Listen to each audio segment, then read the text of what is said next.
ठीक है, तो सेमी कंडक्टर शुरू करते हैं। शॉर्ट में पढ़ाऊंगा, ज़्यादा डिटेल में नहीं जाएंगे।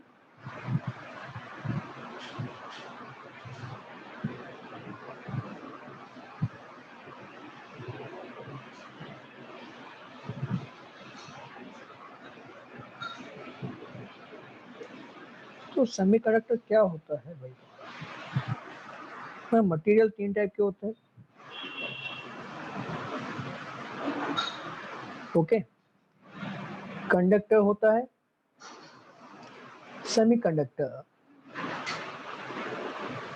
या फिर इंसुलेटर। तो इंसुलेटर भाई जिसकी कंडक्शन बहुत खराब है, कंडक्टर जिसकी कंडक्शन बहुत अच्छी है। तो सेमीकंडक्टर क्या हुआ? जिसकी कंडक्शन थोड़ी बीच में है, ना बहुत अच्छी है ना बहुत खराब है। ओके, वो हो गया तुम्हारा सेमीकंडक्टर। ठीक है, तो सेमीकंडक्टिंग मटेरियल्स क्या क्या होते हैं तुम्हारे? सिलिकॉन आता है, जर्मेनियम आता है, ओके, ये आते हैं, करेक्ट। अभी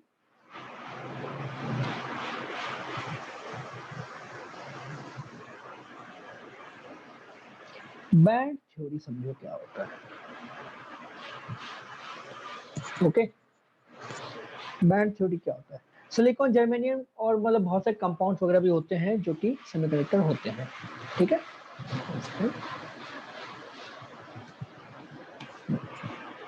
तो बैंड थ्योरी क्या होता है समझो। तो हमने बोर्स मॉडल पढ़ा था। बोर्स मॉडल में क्या था? बोर्स मॉडल जो है वो डिस्कस करता है गैसेस को लेके generally. Okay, Bohr's model is for gases, okay, where electron belongs to only one parent atom, okay, but in solids, अच्छा गैसेस में एक और क्या होता है? Atoms are far apart, atoms are far apart, okay, so they can't exchange electrons, okay। लेकिन अगर हम सॉलिड्स की बात करें तो सॉलिड्स में क्या होता है? गैसेस में जो है एटम्स एक दूसरे से बहुत दूर हैं, तो एक एटम का इलेक्ट्रॉन दूसरे एटम में जंप करके नहीं जा सकता। लेकिन सॉलिड्स में वैसा पिक्चर नहीं है। Atoms are close to each other, atoms are very close, okay. So in case of valence electrons, their energy levels are very close, ठीक है। जैसे दो एटम है ना, दो एटम की अगर हम बात करें, ये एटम 1 और ये एटम 2 है, करेक्ट। ये एटम हुआ 1 और ये एटम हुआ 2, ओके। तो इनके जो एनर्जी लेवल होंगे, ये एनर्जी लेवल है, ठीक है, ये इसके एनर्जी लेवल है, राइट।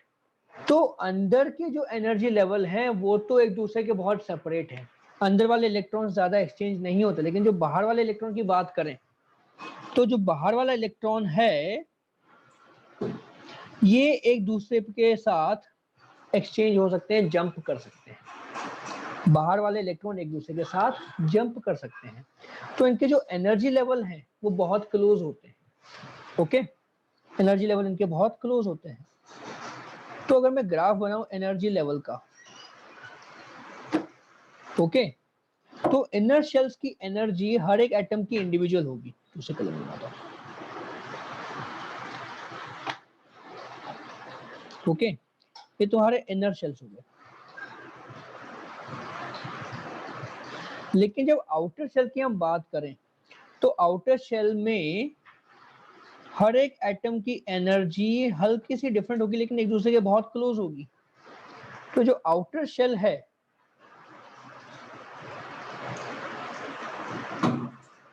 ओके, तो हमारे पास यहाँ पे क्या हो रहा है? Outer shell energy levels are very close for atoms, okay मतलब एक एटम का एनर्जी लेवल सपोज को 13.6 इलेक्ट्रॉन वोल्ट है, तो दूसरे का होगा 13.7, तीसरे का होगा 13.65, ऐसे आसपास में होंगे, ठीक है। तो जो आउटर शेल के जो एनर्जी लेवल है वो सब मिलके क्या बनाएंगे, यहाँ पे तुमको क्या दिख रहा है, बैंड दिख रहा है। सो these energy levels combine to form bands. Okay, electron can move inside this band. Okay, ये बेसिक समझ में आया क्या। तुम्हारा जो आउटर मोस्ट एनर्जी लेवल है वो जो है वो दो एटम का लगभग एक दूसरे के बराबर होगा, तो वो इलेक्ट्रॉन्स जो है एक एटम से दूसरे एटम में जंप कर पाएंगे। तो बेसिकली वो इलेक्ट्रॉन क्या कर रहा है, इस एनर्जी लेवल में यानी कि इस बैंड में वो घूम सकता है। इतना क्लियर है। ओके यहाँ मैं ब्रैकेट में लिख सकता हूं that is jump easily from one atom to another, ठीक है। लेकिन कौन करेगा, सिर्फ आउटर इलेक्ट्रॉन्स, इनर इलेक्ट्रॉन्स ऐसा नहीं कर सकते, only the outer electrons can do this. Okay only outer electrons roam in bands. तो आउटर इलेक्ट्रॉन्स को हम क्या बोलते हैं, वैलेंस इलेक्ट्रॉन्स बोलते हैं, ठीक है। इतना क्लियर है, राइट। इसमें कोई डाउट, बैंड थ्योरी समझ में आ गया। अब अगर हम आउटर इलेक्ट्रॉन्स की बात करें तो आउटर इलेक्ट्रॉन्स या तो अपने ग्राउंड स्टेट में रह सकते हैं या थोड़ा सा एक्साइटेड स्टेट में जा सकते हैं। ओके तो यहाँ पे मैं एनर्जी लेवल और दो टाइप के डिफाइन करूंगा, energy band, valence and conduction bands, ठीक है। The outer electrons in ground state are in valence band. Okay band मतलब बेसिकली एनर्जी लेवल ही हुआ, बैंड तुम्हारा एनर्जी बैंड हुआ कि मतलब एक मोटा सा एनर्जी गैप है जिसमें इलेक्ट्रॉन आपस में घूम सकते हैं, ठीक है। But they can excited, they can get excited and jump to higher energy band called conduction band, ठीक है। आया समझ में, राइट। तो ये तुम्हारे दो बैंड होते हैं, कोई भी सॉलिड में हम दो बैंड ये डिफाइन करेंगे। ओके तो तुम्हारे इनर एनर्जी लेवल हो गए ये, फिर आउटर एनर्जी लेवल हुआ ये तुम्हारा वैलेंस बैंड हुआ, और फिर एक और तुम्हारा एनर्जी लेवल हुआ कौन सा, कंडक्शन बैंड, ठीक है। तो ये तुम्हारे इनर हुए शेल्स, ओके फिक्स्ड, ये तुम्हारा वैलेंस बैंड है, इसको हम लिखते हैं वीबी, ओके। और ये तुम्हारा क्या हो गया, कंडक्शन बैंड, इसको हम लिखते हैं सी।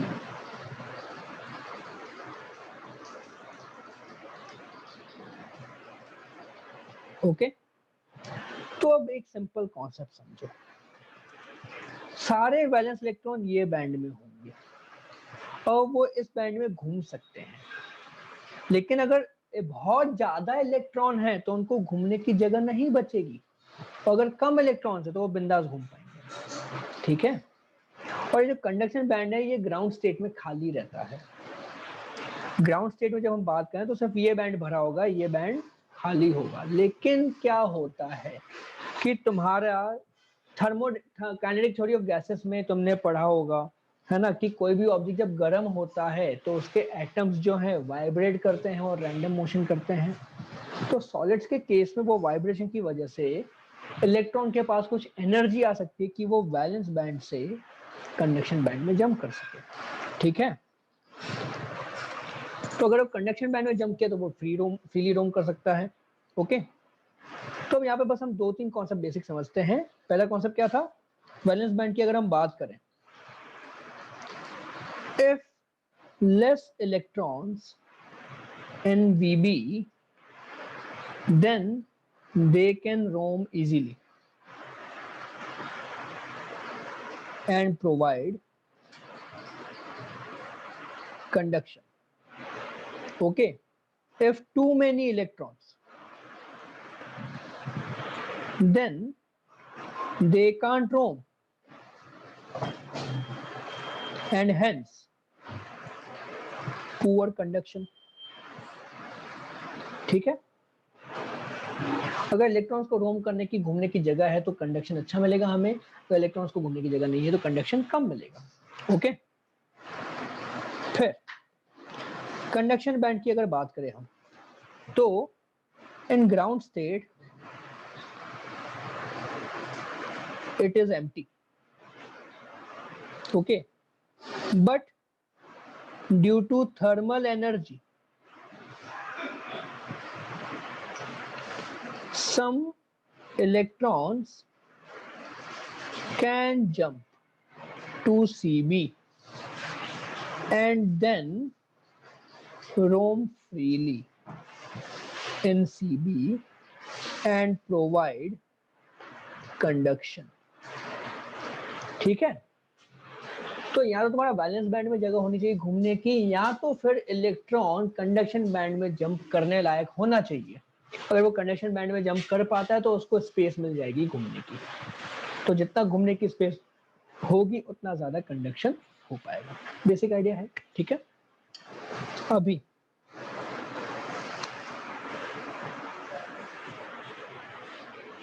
हम ये बैंड थ्योरी यूज करके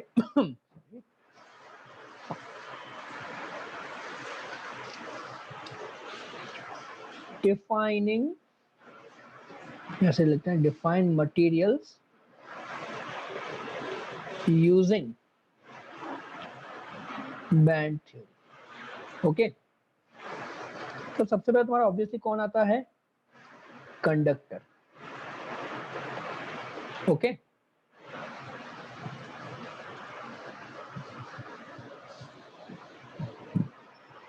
तो कंडक्टर में क्या होता है, कंडक्शन इजीली हो सकता है, मतलब इलेक्ट्रॉन्स कैन रोम इजीली। तुम्हारे पास दो केसेस पॉसिबल है। केस वन क्या है कि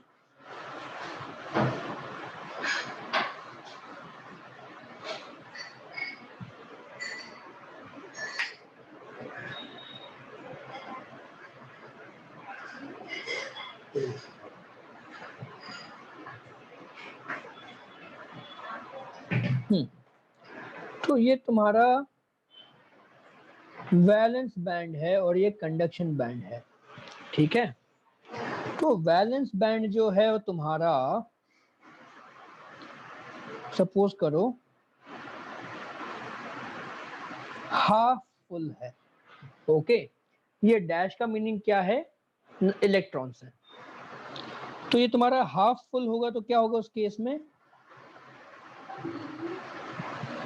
इलेक्ट्रॉन्स के पास जगह है घूमने की, ओके। दूसरा केस पॉसिबल क्या हो सकता है,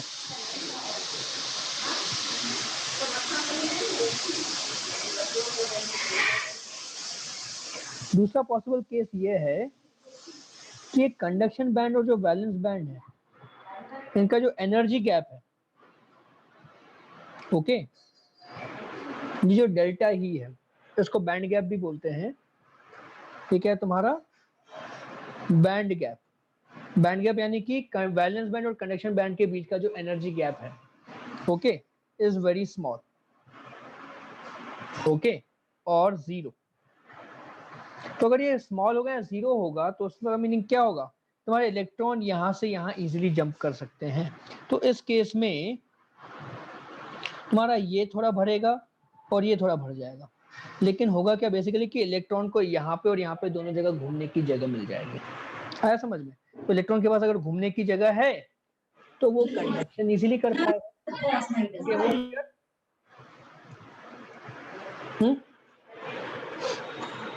कोई डाउट इसमें? ये थी डेफिनेशन कंडक्टर की।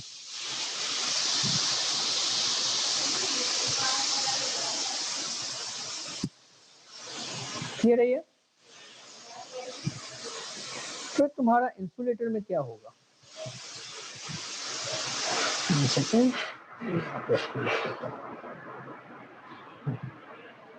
अब इंसुलेटर में क्या होता है?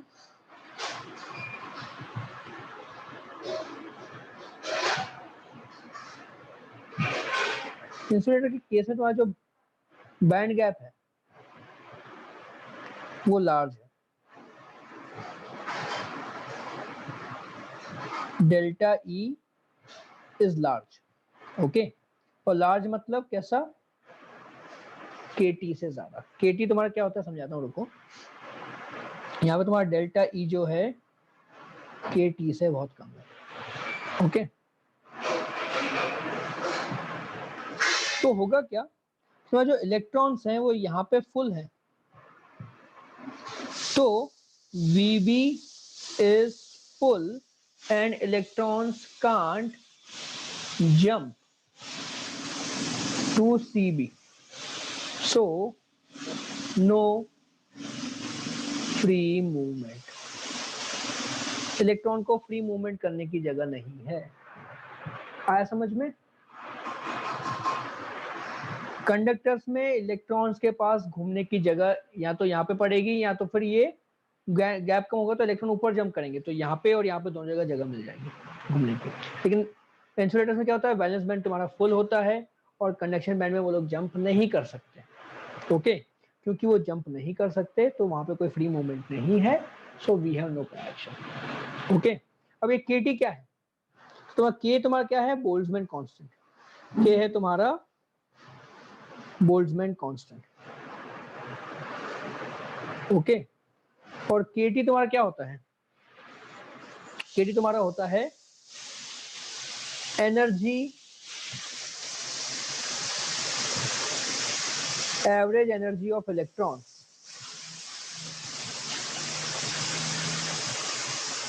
At temperature T, okay. Kinetic theory of gases में तुमने पढ़ा होगा कि पर डिग्री ऑफ फ्रीडम में जो एनर्जी होता है वो KT/2 होता है, ओके, ऑन एन एवरेज। तो KT बेसिकली तुम्हारा एनर्जी को डिफाइन करता है। तो इलेक्ट्रॉन्स के पास अगर इतनी एनर्जी होगी, इलेक्ट्रॉन्स के पास इतनी एनर्जी रहती है, ओके, तो अगर ये बैंड गैप इस एनर्जी से कम है तो इलेक्ट्रॉन जंप कर पाएंगे। अगर बैंड गैप जो है इस एनर्जी से ज्यादा है तो इलेक्ट्रॉन के पास एनर्जी है ही नहीं जंप करने को, ओके, क्लियर? तो ये था तुम्हारा कंडक्टर्स एंड इंसुलेटर्स। तो तुम्हारा थर्ड केस जो आता है सेमीकंडक्टर्स, ओके। थर्ड केस तुम्हारा क्या आता है? सेमीकंडक्टर्स। अब यहाँ पे क्या होता है, जो बैंड गैप है वो अप्रोक्सीमेटली KT के बराबर है, ओके। तो होगा क्या,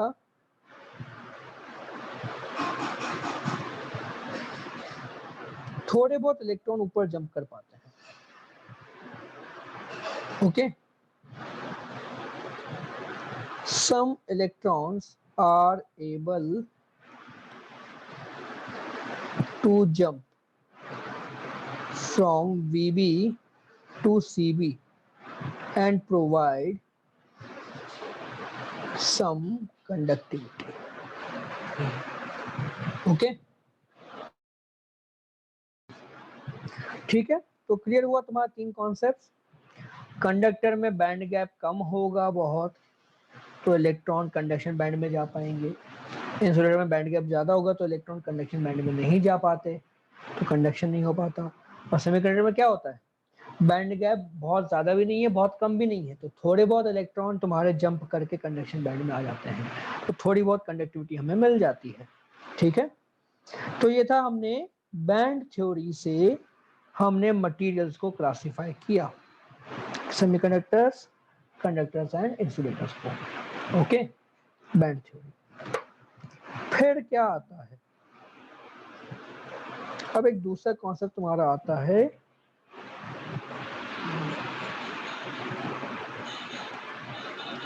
इलेक्ट्रॉन होल थ्योरी।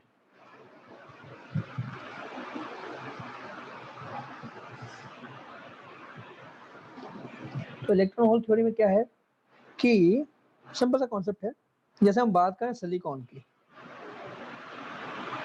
तो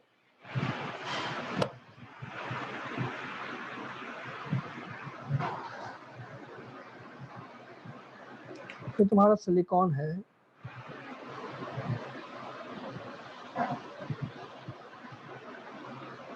सिलिकॉन तुम्हारा कार्बन के जैसा होता है। ओके,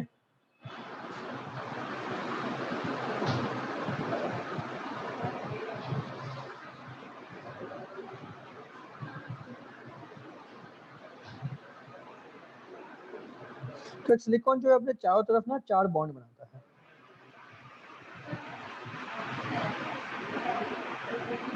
सॉरी, ऐसे बनेगा।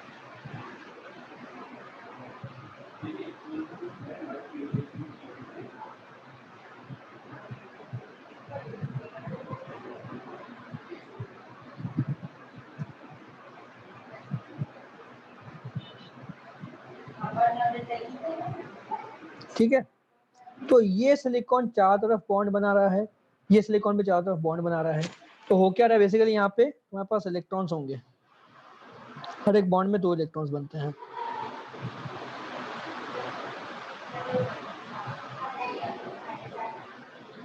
हर एक बॉन्ड में तुम्हारे 2 इलेक्ट्रॉन्स होंगे, ठीक है, इस तरह से। तो ऐसे एक सिलिकॉन एटम तुम्हारे चारों तरफ बॉन्ड बनाता है, just like carbon. Okay, carbon की 4 वैलेंसी है, 4 बॉन्ड बनाएगा, सिलिकॉन भी 4 बॉन्ड बनाएगा। ओके, लेकिन अगर सपोज करो, ओके, सपोज करो कि कोई एक इलेक्ट्रॉन जंप करके, ये बॉन्ड की जो एनर्जी है वो बेसिकली वैलेंस बैंड एनर्जी है। ओके, तो ईच, पहले लिख लेते हैं हम यहाँ पे, each silicon forms 4 bonds. Okay, bond energy level is valence band level, ठीक है, but some electron may leave the bond and go to conduction band. अगर वो कंडक्शन बैंड में चले गया तो क्या होगा, अगर वो कंडक्शन बैंड में चले गया तो उस केस में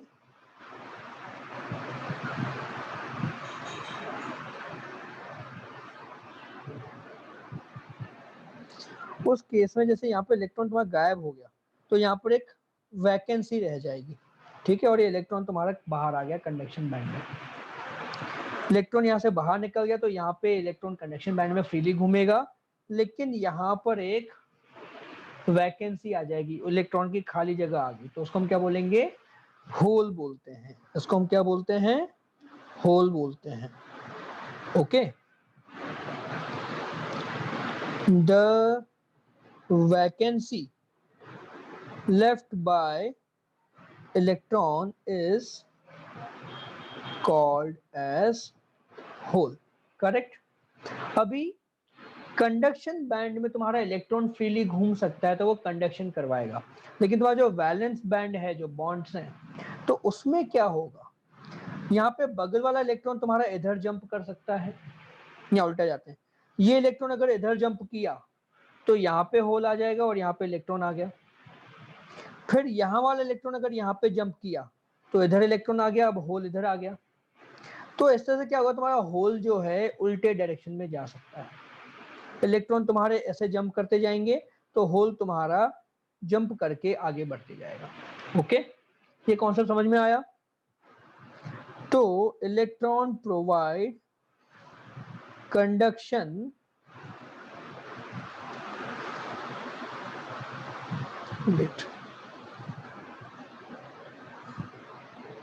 in conduction band.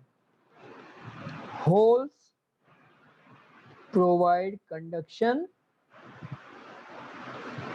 in valence band. ये क्लियर है? कंडक्शन बैंड में इलेक्ट्रॉन की वजह से कंडक्शन होता है और वैलेंस बैंड में तुम्हारा कंडक्शन कौन करवाता है? होल्स करवाते हैं। क्लियर है? Okay. So holes behave like positive charge. Okay, holes behave like positive charge. तो अगर हम तुम्हारे ये बैंड बनाते हैं, ओके, तो क्या होगा? यहाँ पे तुम्हारे इलेक्ट्रॉन आ जाएंगे, तो यहाँ पे उतने ही होल क्रिएट होंगे। जितने तुम्हारे कंडक्शन बैंड में इलेक्ट्रॉन जाएंगे उतने ही वैलेंस बैंड में होल आएंगे। तो हम लिख सकते हैं कि number of holes equal to number of electrons. Okay, clear? ये बेसिक आइडिया है अभी।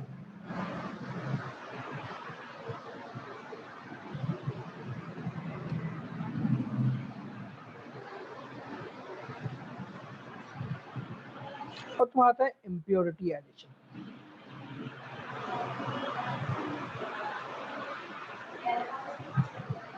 तो सबसे पहले a pure semiconductor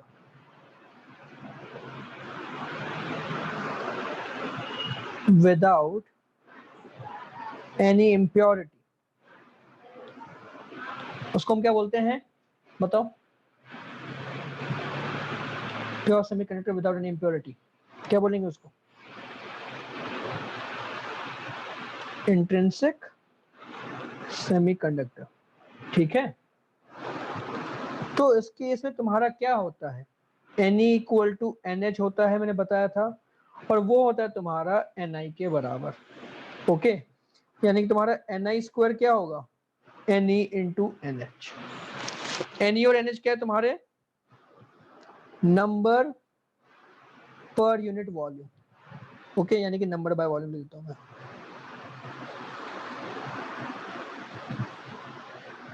number by volume, number of electrons per unit volume, number of holes per unit volume, है ना? इसको हम बोलते हैं Ni। आई का मीनिंग क्या है? इंट्रिंसिक। आई क्या है तुम्हारा? इंट्रिंसिक है। ओके, तो ऑब्वियस है कि जितने इलेक्ट्रॉन होंगे उतने होल होंगे। ओके, फिर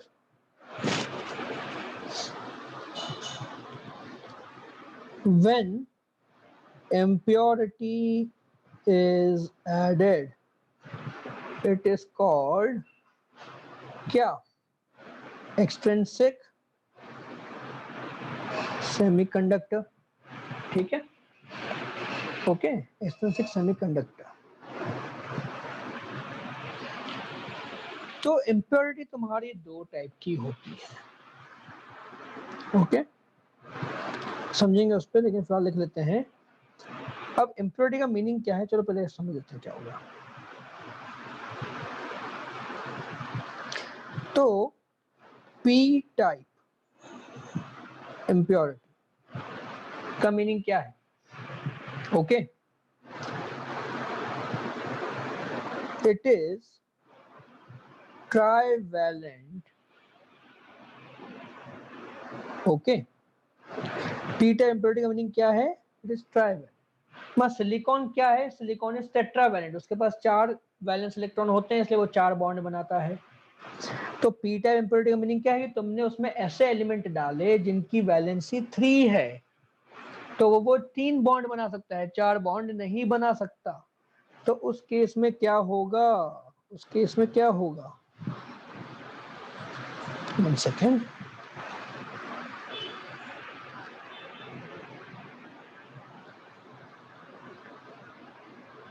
तो जैसे सपोज करो मैंने यहाँ पे सिलिकॉन की जगह डाल दिया एल्यूमिनियम, तो उस केस में क्या होगा? एल्यूमिनियम तुम्हारे 3 बॉन्ड बनाएगा, लेकिन चौथी जगह उसके पास इलेक्ट्रॉन है ही नहीं बनाने को। ओके, बाकी सिलिकॉन क्या कर रहे हैं? यहाँ पे इलेक्ट्रॉन, यहाँ पे 2 इलेक्ट्रॉन, यहाँ पे 2, यहाँ पे 2 इलेक्ट्रॉन, सब जगह 2 इलेक्ट्रॉन। लेकिन एल्यूमिनियम के केस में क्या है, 3 जगह 2 इलेक्ट्रॉन है, लेकिन यहाँ पे क्या होगा तुम्हारा, एक ही इलेक्ट्रॉन होगा। गड़बड़ हो गई है ना। तो इसके पास 3 वैलेंस इलेक्ट्रॉन्स थे, इसलिए उसको हम बोलते हैं ट्राईवैलेंट। तो चौथी जगह वहां पे बॉन्ड नहीं बनी, तो वहां पे क्या बने तुम्हारे पास, एक्स्ट्रा होल आ गया। क्या आ गया तुम्हारे पास, एक्स्ट्रा होल। तो पी टाइप इंप्योरिटी की वजह से तुम्हें क्या मिलता है, एक्स्ट्रा होल मिल जाता है।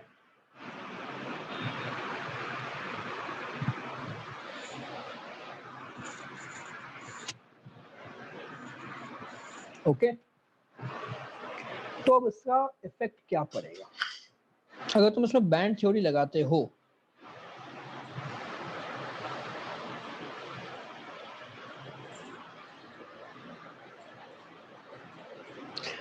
तो ये तुम्हारा वैलेंस बैंड है और एक कंडक्शन बैंड है, करेक्ट।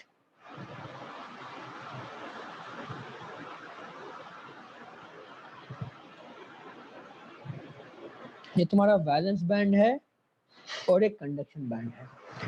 ओके, फिर यहाँ पे बेसिकली तुमने एल्यूमिनियम को ऐड करके एक्स्ट्रा होल क्रिएट किया, तो यहाँ पे तुम्हारे वैलेंस बैंड के पास एक एम्प्टी एनर्जी लेवल क्रिएट हो जाएगा। ओके, इसको हम क्या बोलेंगे, इम्प्योरिटी लेवल। क्या बोलेंगे, इम्प्योरिटी लेवल, क्योंकि तुम्हारे जो बॉन्ड स्ट्रक्चर है उसमें तुमने एक एक्स्ट्रा होल क्रिएट किया।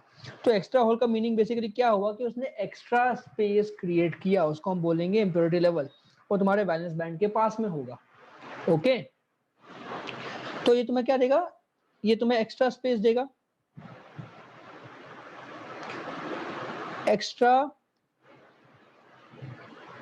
Space for electron. तो इलेक्ट्रॉन तुम्हारे वैलेंस बैंड से इम्प्योरिटी लेवल वाले बैंड में आराम से जा सकते हैं। इम्प्योरिटी लेवल वाला बैंड बेसिकली किसका है, ये एक्स्ट्रा होल्स का बैंड है। ओके, तो अब तुम्हारा क्या हो गया, number of holes is more than number of electrons. Okay, लेकिन NH इंटू NE अभी भी तुम्हारा Ni स्क्वायर के बराबर रहेगा।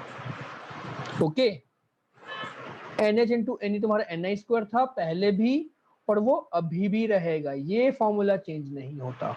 Even though number of holes जो है तुम्हारे नंबर ऑफ इलेक्ट्रॉन से ज्यादा हो जाएंगे। ये हुआ क्लियर।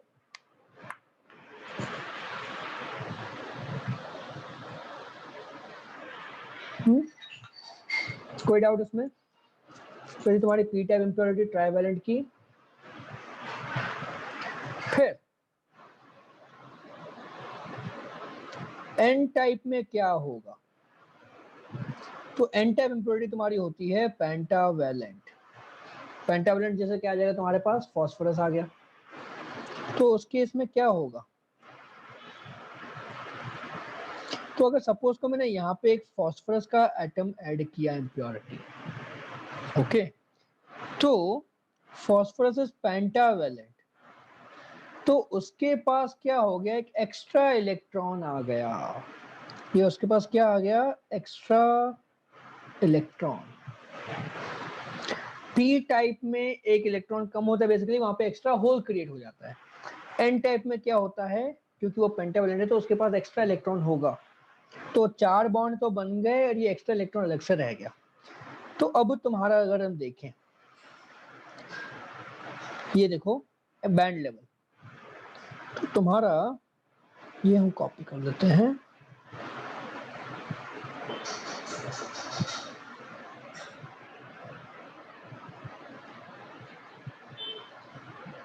तो अब जो तुम्हारा इम्प्योरिटी लेवल होगा, ये इम्प्योरिटी लेवल तुम्हारा कंडक्शन बैंड के ज्यादा पास में होगा। ओके, तो extra electrons close to conduction band. ये जो एक्स्ट्रा इलेक्ट्रॉन आया, ये इलेक्ट्रॉन ये बॉन्ड स्ट्रक्चर में तो बैठ नहीं सकता, तो यानी कि वो वैलेंस बैंड में तो बैठेगा नहीं, तो इलेक्ट्रॉन थोड़ा ऊपर घूमेगा, यानी कि वो कंडक्शन बैंड के बहुत पास में होगा।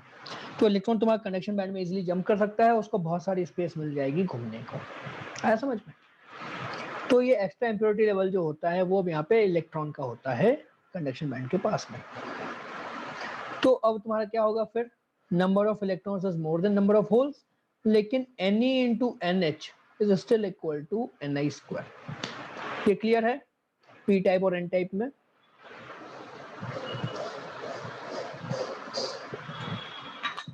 ओके, एक बार पूरा वापस क्विक रिवीजन करते हैं क्या क्या देखा हमने। तो सेमीकंडक्टर तुम्हारा तीन टाइप के, सॉरी मटेरियल तुम्हारा तीन टाइप का होता है, कंडक्टर, इंसुलेटर और सेमीकंडक्टर। सेमीकंडक्टर में तुम्हारा क्या आता है, सिलिकॉन, जर्मेनियम और सर्टेन कंपाउंड्स आ जाते हैं। ठीक है, अब हम एनर्जी लेवल एक बैंड थ्योरी समझते हैं। बैंड थ्योरी में क्या होता है कि गैसेस में बैंड नहीं होते, गैसेस में एक इलेक्ट्रॉन एक एटम के पास ही रहेगा, वो एक एटम से दूसरा एटम जंप नहीं कर सकता। लेकिन सॉलिड्स में क्योंकि इलेक्ट्रॉन एक एटम से दूसरे एटम में जा सकता है, तो उसका पहले एटम में कुछ एनर्जी लेवल है तो दूसरे एटम में भी उसका एनर्जी लेवल थोड़ा सा आगे पीछे होगा। तो मल्टीपल एटम्स के एनर्जी लेवल आपस में बहुत पास में होते हैं, तो सारे एनर्जी लेवल एक साथ मिलकर हमको क्या दिखते हैं, एक बैंड की तरह दिखते हैं। यहाँ पे लाइंस हैं लेकिन यहाँ पे क्या है, एक प्रॉपर बैंड है। ओके, क्योंकि एटम्स एक दूसरे के बहुत पास में हैं तो उनके जो वैलेंस इलेक्ट्रॉन्स हैं वो इजीली एक दूसरे के पास जंप कर सकते हैं। ओके, तो इसलिए हमारे पास वहां पे क्या होता है, आउटर शेल्स के केस में हमारे पास बैंड आ जाता है और जो आउटर शेल के इलेक्ट्रॉन्स है वो उस बैंड में इजीली घूम सकते हैं, उसी की वजह से हमें कंडक्शन मिलता है। फिर हमने आगे क्या पढ़ा, बैंड थ्योरी, वैलेंस और कंडक्शन बैंड की थ्योरी में हमने आगे क्या पढ़ा कि भाई जो आउटर मोस्ट इलेक्ट्रॉन होते हैं उनके एनर्जी लेवल को हम क्या बोलते हैं, वैलेंस बैंड बोलते हैं, और उससे ऊपर एक और एनर्जी लेवल होता है जिसको हम क्या बोलते हैं, कंडक्शन बैंड। तो ग्राउंड स्टेट में तुम्हारे इलेक्ट्रॉन किस में होंगे, वैलेंस बैंड में होंगे, लेकिन वो एक्साइट होकर कंडक्शन बैंड में जा सकते हैं। ठीक है, अब फिर हमने क्या पढ़ा था कि अगर वैलेंस बैंड में इलेक्ट्रॉन कम है तो वैलेंस बैंड में आराम से घूम सकते हैं, अगर वैलेंस बैंड में इलेक्ट्रॉन बहुत ज्यादा है तो वो वहां पे घूम नहीं पाएंगे इजीली।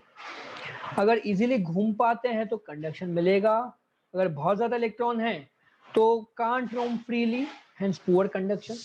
ठीक है, और कंडक्शन बैंड के बारे में मैंने बताया था, ग्राउंड स्टेट में वो एम्प्टी होता है, लेकिन थर्मल एनर्जी की वजह से इलेक्ट्रॉन तुम्हारे वैलेंस बैंड से कंडक्शन बैंड में जंप कर सकते हैं। ओके, फिर बैंड थ्योरी के बेसिस पे हम मटेरियल्स को क्लासिफाई करते हैं।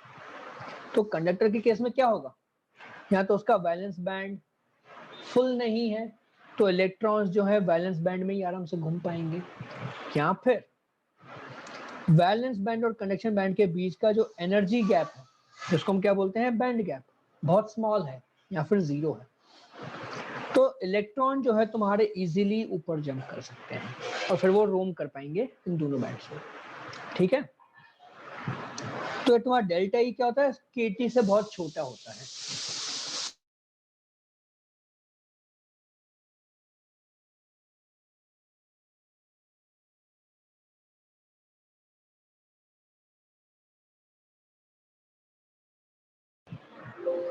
डेल्टा केटी से छोटा होता है। इंसुलेटर के केस में बैंड गैप बहुत ज्यादा होता है तो इलेक्ट्रॉन जंप नहीं कर सकते और उनका बैलेंस बैंड भी फुल होता है, तो उनके पास घूमने की जगह यहाँ पे है नहीं और यहाँ पे जंप करने के लायक उनके पास एनर्जी है नहीं, तो बैठे रहेंगे यहीं पे। ओके, तो दे आर इंसुलेटर्स। सेमीकंडक्टर में क्या होता है, बैंड गैप बहुत ज्यादा भी नहीं है बहुत कम भी नहीं है, अप्रोक्सीमेटली केटी के बराबर है, तो इलेक्ट्रॉन जो है, कुछ इलेक्ट्रॉन्स वैलेंस बैंड से कंडक्शन बैंड में जंप कर लेते हैं तो थोड़ा बहुत कंडक्शन मिलता है। ओके, फिर क्या पढ़ा, इलेक्ट्रॉन होल थ्योरी। सिलिकॉन तुम्हारा टेट्रावैलेंट है तो वो सब 4 बॉन्ड बनाते हैं। ओके, 4 बॉन्ड्स बनाते हैं, लेकिन क्या हो सकता है कि कोई इलेक्ट्रॉन बाय चांस जंप करके ऊपर चला गया तो उसकी जगह पे वहां पे एक वैकेंसी क्रिएट होगी जिसको हम बोलेंगे होल। तो होल तुम्हारा जंप कर सकता है from one bond to another, इस तरह से होल तुम्हारा आगे बढ़ता जाएगा, तो होल के थ्रू भी हमें कंडक्शन मिलेगा और ये जो इलेक्ट्रॉन तुम्हारा कंडक्शन बैंड में चले गया उसका भी हमें कंडक्शन मिलेगा। ओके, तो तुम्हारा कंडक्शन बैंड में इलेक्ट्रॉन होते हैं और वैलेंस बैंड में क्या होते हैं, होल्स होते हैं जो कि कंडक्शन करवाएंगे। ओके, और तुम्हारा number of holes equal number of electrons होता है ऑब्वियसली। फिर फाइनली इम्प्योरिटी हम ऐड करेंगे तो कैसे ऐड होगा, तो pure semiconductor is called as intrinsic semiconductor, जिसमें इलेक्ट्रॉन और होल्स का कॉन्सेंट्रेशन बराबर होता है, जिसको हम Ni बोलते हैं। तो Ne into Ns equal to Ni square. Okay, जब हम इम्प्योरिटी ऐड करते हैं तो उसको हम क्या बोलते हैं? Extrinsic semiconductor. तो इम्प्योरिटी तुम्हारी दो टाइप की होती हैं। पी टाइप होती है जिसमें हम ट्राइवैलेंट एलिमेंट ऐड करेंगे। तो ये क्या करेगा? तीन जगह बॉन्ड बनाएगा, लेकिन चौथी जगह वो बॉन्ड नहीं बना पाएगा, तो वहां पे एक्स्ट्रा होल रह जाएगा, तो नंबर ऑफ होल्स तुम्हारे ज्यादा हो गए। तो इसके बाद जो इम्प्योरिटी लेवल होता है, यानी कि होल का जो एनर्जी लेवल है, वो वैलेंस बैंड के बहुत पास में होगा, तो वैलेंस बैंड के इलेक्ट्रॉन यहाँ पे इजीली मूव कर पाते हैं इस चक्कर से। ओके, तो हमें कंडक्शन इंप्रूव हो जाता है। NH मोर देन Ne है, NH into Ne Ni square है। ओके, फिर एन टाइप में क्या होता है? हम पेंटावैलेंट एलिमेंट्स ऐड करते हैं, जैसे फास्फोरस हो गया। तो फास्फोरस के 5 इलेक्ट्रॉन है, तो 4 इलेक्ट्रॉन 4 बॉन्ड बनाएंगे, और 5वां इलेक्ट्रॉन एक्स्ट्रा है तो उसको फास्फोरस छोड़ देगा, भाई तू घूम ले बिंदास। तो जो एक्स्ट्रा इलेक्ट्रॉन है 5वां इलेक्ट्रॉन, उसका एनर्जी लेवल यहाँ पे होता है कंडक्शन बैंड के पास में। ओके, तो it can easily roam in the conduction band. Okay, number of electrons is more than number of holes, लेकिन Ne into NH equal to Ni square. Clear है? ये था तुम्हारा पूरा basics of semiconductors and their impurities. Okay, semiconductors और उनकी impurities का पूरा बेसिक इसमें आ गया। अभी हम समझेंगे क्या पीएन जंक्शन। हाँ, extra electron will conduct electricity. Extra electron will conduct electricity.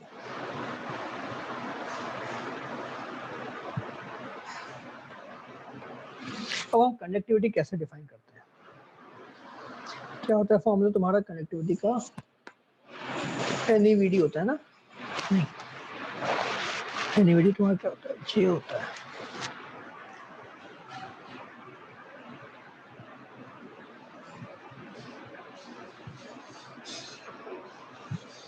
Current density तुम्हारा J कितना हो जाएगा?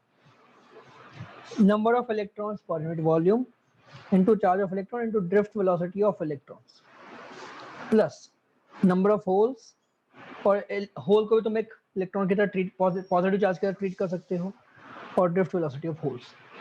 ठीक है, तुम्हारा नेट करंट डेंसिटी ये बनेगी इलेक्ट्रॉन के मोशन की वजह से प्लस होल के मोशन की वजह से, दोनों डिफाइन करेंगे। ओके,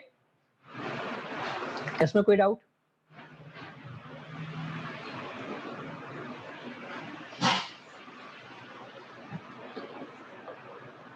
गुड, ठीक है। इलेक्ट्रॉन भी होल भी दोनों मिलके डिसाइड करते हैं। और एक चीज ऑब्वियस है कि इलेक्ट्रॉन अगर तुम्हारा लेफ्ट में जाएगा तो होल तुम्हारा राइट में जाएगा, दोनों का डायरेक्शन अपोजिट होगा, लेकिन क्योंकि दोनों का चार्ज भी अलग अलग है, तो नेट जो हमारा करंट डेंसिटी है वो ऐसे डिफाइन। ठीक है, फिर हम बात करें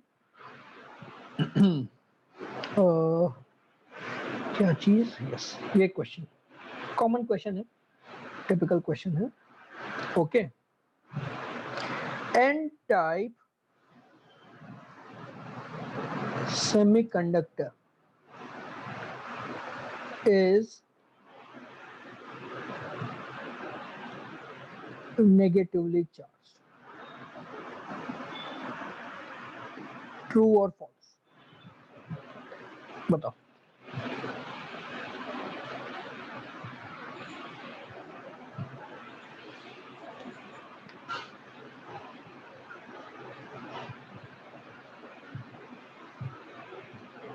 ओके, और तेजस, कर्षा, तुम्हारा क्या आंसर है?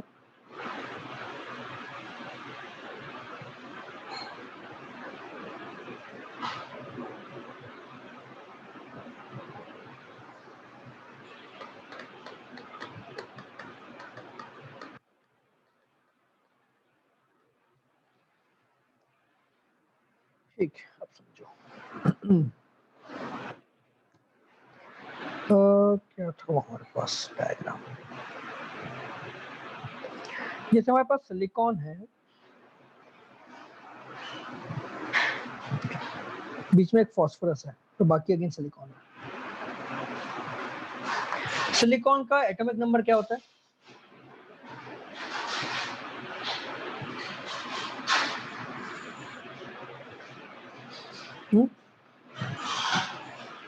What is the atomic number of silicon?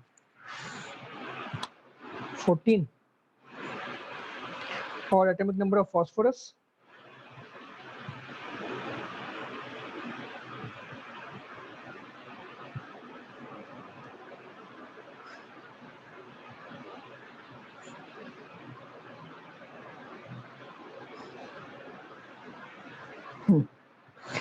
तो सिलिकॉन का एटॉमिक नंबर 14 है और उसके पास 14 इलेक्ट्रॉन। फॉस्फोरस का एटॉमिक नंबर 15 है, उसके पास 15 इलेक्ट्रॉन्स भी हैं। ओके, तो फॉस्फोरस एक्स्ट्रा इलेक्ट्रॉन लेके आया, लेकिन उसके न्यूक्लियस में एक्स्ट्रा प्रोटॉन भी तो है। अगर तुम्हारा ये फॉस्फोरस एटम यहाँ पे एक्स्ट्रा इलेक्ट्रॉन ला रहा है, तो वो एक्स्ट्रा प्रोटॉन भी तो ला रहा है अपने न्यूक्लियस में, तो ओवरऑल तुम्हारा चार्ज नेगेटिव होगा क्या, बताओ?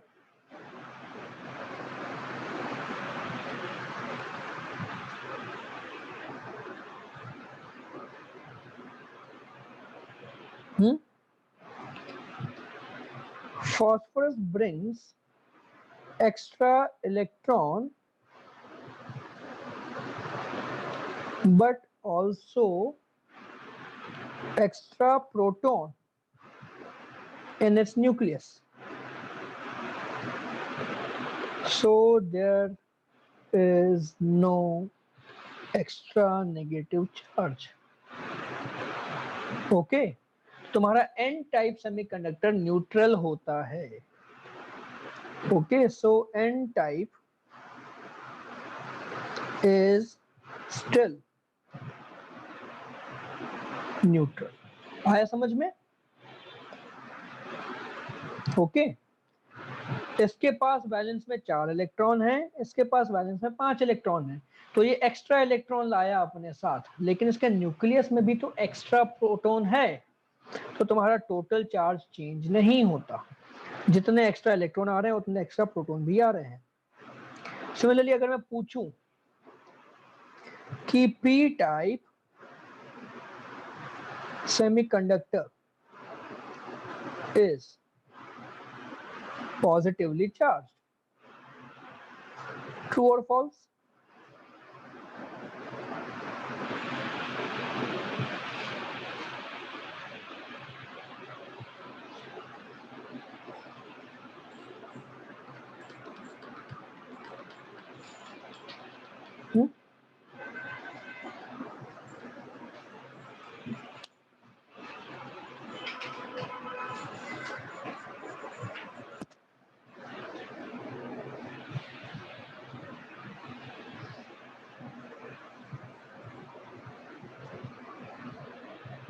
क्या आएगा अभी, ट्रू या फॉल्स आएगा?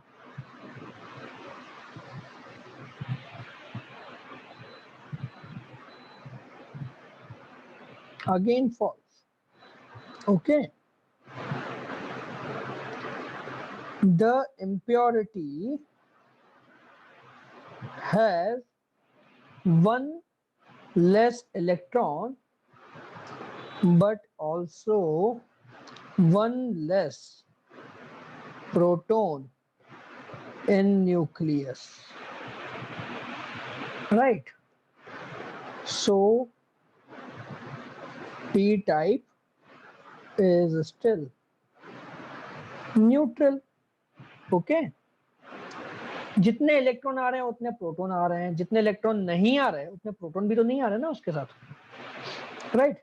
एल्यूमिनियम का एटॉमिक नंबर कितना होता है?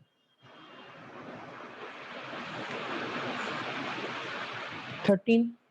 सिलिकॉन का 14 है, तो एल्यूमिनियम में एक इलेक्ट्रॉन भी कम है, लेकिन एक उसके प्रोटॉन भी तो कम है न्यूक्लियस में। तो इम्प्योरिटी की वजह से तुम्हारा चार्ज, टोटल चार्ज चेंज नहीं होता, मतलब नेट चार्ज चेंज नहीं होता है। Okay, net charge still is 0। ठीक, इम्प्योरिटी मतलब हम पूरा का पूरा एटम ऐड कर रहे हैं। एटम मतलब क्या होता है, जितने इलेक्ट्रॉन है उतने प्रोटॉन भी होंगे, तो तुमने एक्स्ट्रा नेगेटिव चार्ज ऐड कर रहे हो ना, एक्स्ट्रा पॉजिटिव चार्ज ऐड कर रहे हो। ठीक है, तो ये एन टाइप का मीनिंग ये नहीं कि वही वो नेगेटिवली चार्ज है। एन टाइप का मीनिंग ये है कि उसके वैलेंस बैंड में एक्स्ट्रा इलेक्ट्रॉन आ गया जो कि फिर वैलेंस बैंड से हम बाहर फेंक देते हैं। एन टाइप का मीनिंग ये है कि हमने एक्स्ट्रा इलेक्ट्रॉन कंडक्शन बैंड में भेजा, और पी टाइप का मीनिंग ये है कि हमने एक्स्ट्रा होल वैलेंस बैंड में क्रिएट किया है। ओके, जितना क्रिएट कर सकते हैं हमने उससे ज्यादा क्रिएट करवा दिया, बट दैट डजंट मीन कि तुमने एक्स्ट्रा चार्ज ऐड किया। तुमने एक्स्ट्रा चार्ज ऐड या सब्ट्रैक्ट नहीं किया है। ओके, तो ये बेसिक आइडिया है। राइट, अभी टाइम ऑलमोस्ट हो गया है, ठीक है। तो पीएन जंक्शन में अभी पढ़ाने बैठूंगा तो खत्म नहीं हो पाएगा प्रॉपरली। मैं पीएन जंक्शन शुरू नहीं करता हूँ, एक दो हम न्यूमेरिकल करते हैं and then we will finish this. Okay,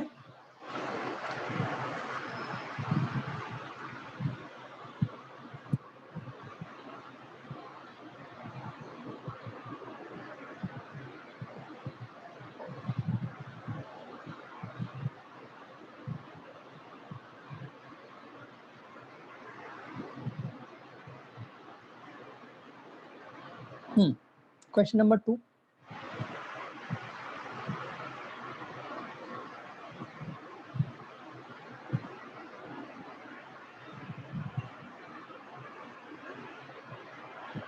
बताओ क्या आएगा।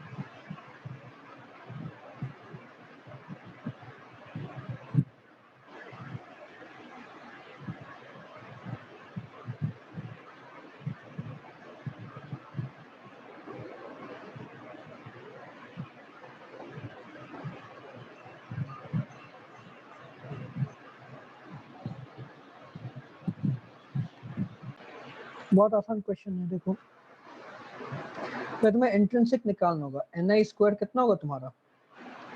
इंट्रिंसिक सेमीकंडक्टर का इलेक्ट्रॉन और होल कॉन्सेंट्रेशन 10 पावर 16 था, तो 10 power 16 into 10 power 16 Ne into NH equal to Ni²। तो ये तुम्हारा एक्सट्रिंसिक है। नंबर ऑफ होल कॉन्सेंट्रेशन जो है अब उसमें हो जाता है 5 इंटू 10 पावर 22 हो जाता है। For extrinsic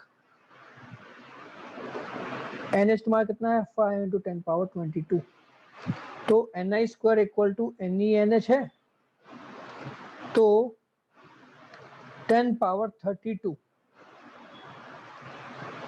is equal to क्या होगा Ne इंटू 5 इंटू 10 पावर 22। तो Ne मुझे कितना मिलेगा 2 इंटू 10 पावर 9 पर metre cube. Okay, option D clear है।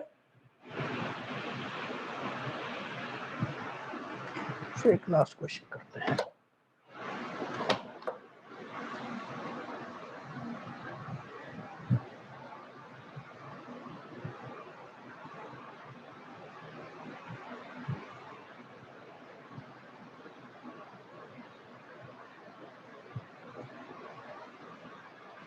मोस्टली देखो क्वेश्चन तुम्हारा डायोड्स पे है या एम्पलीफायर पे है।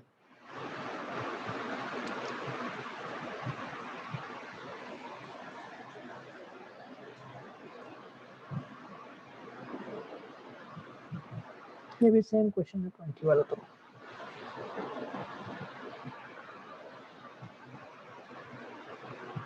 यस,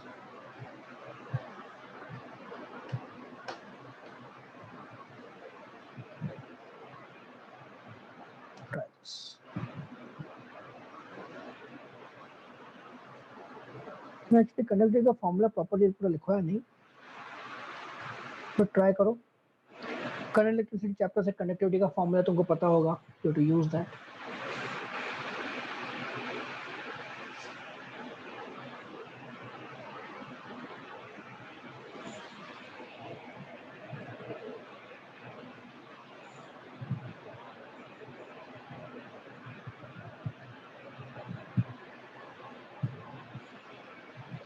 मोबिलिटी क्या होता है?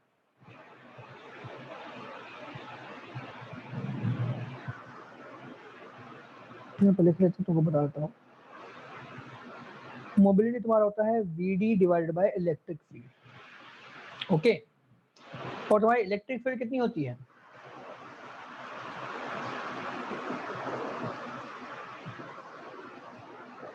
इलेक्ट्रिक फील्ड तुम्हारी होती है J into rho. Okay,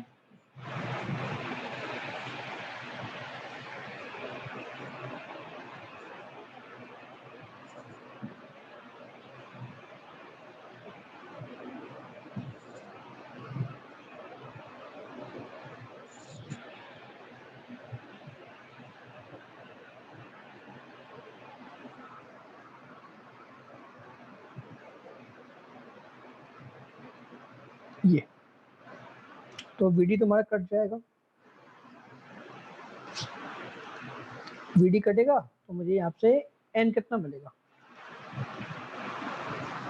N तुम्हारा हो जाएगा 1 बाय म्यू ई रो।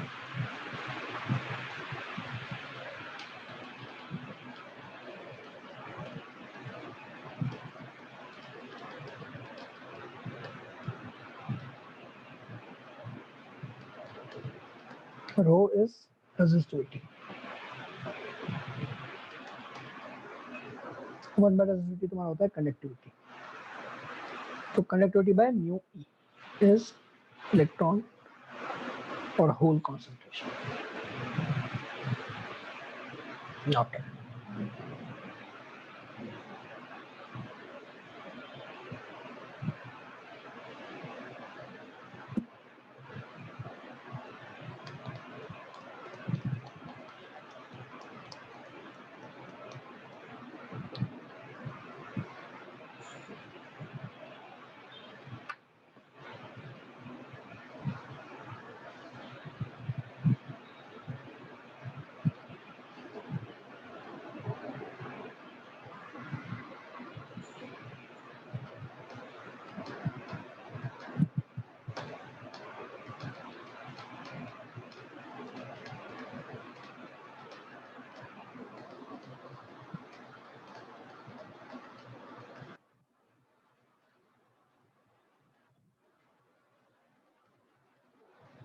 लेकिन एक गड़बड़ है, तो ये कंडक्टिविटी दी हुई है वो नेट कंडक्टिविटी दी हुई है।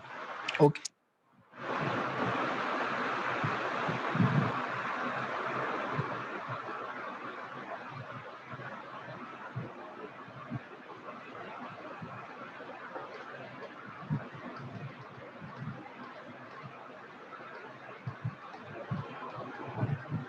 तो यहाँ पर दूसरा डेरिवेशन लगाना पड़ेगा एक्चुअली। वेट,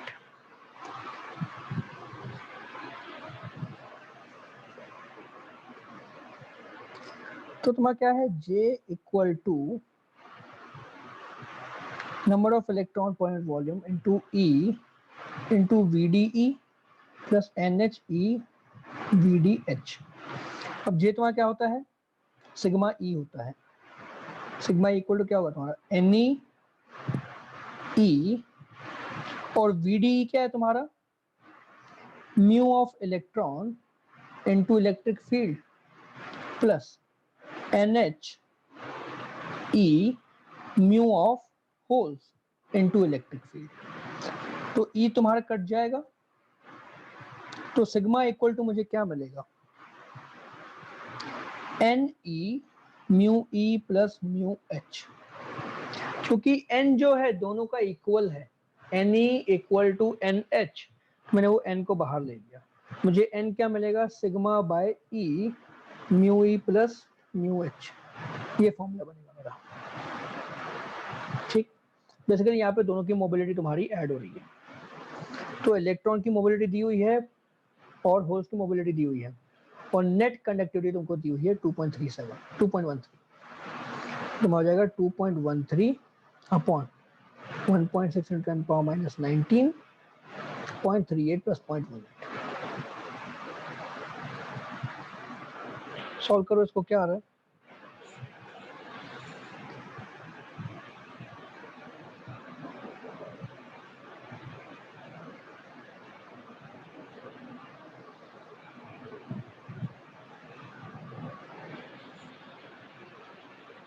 2.56 ओके, ये आ गया तुम्हारे पास n। तो बेसिकली ऑप्शन ये आ जाएगा, नियरेस्ट वही है। ठीक, क्लियर। ये क्वेश्चन दोबारा सॉल्व करना, ठीक है, क्योंकि ऐसे क्वेश्चन तुम लोगों को बहुत कंफ्यूज करते हैं। सब लोग, सब बच्चे, जब भी तुम लोग क्वेश्चन में फंसते हो तो मोस्टली तुम इसी में फंसते हो। ये मोबिलिटी, कंडक्टिविटी, ये इसके जो फॉर्मूले बनते हैं ना घुमाने फिराने वाले, यहीं पे तुम लोग फंस जाते हो। तो इनकी प्रैक्टिस थोड़ी ज्यादा करो। ओके, चलो फिर एंड करते हैं क्लास को। कोई डाउट? Okay, bye bye.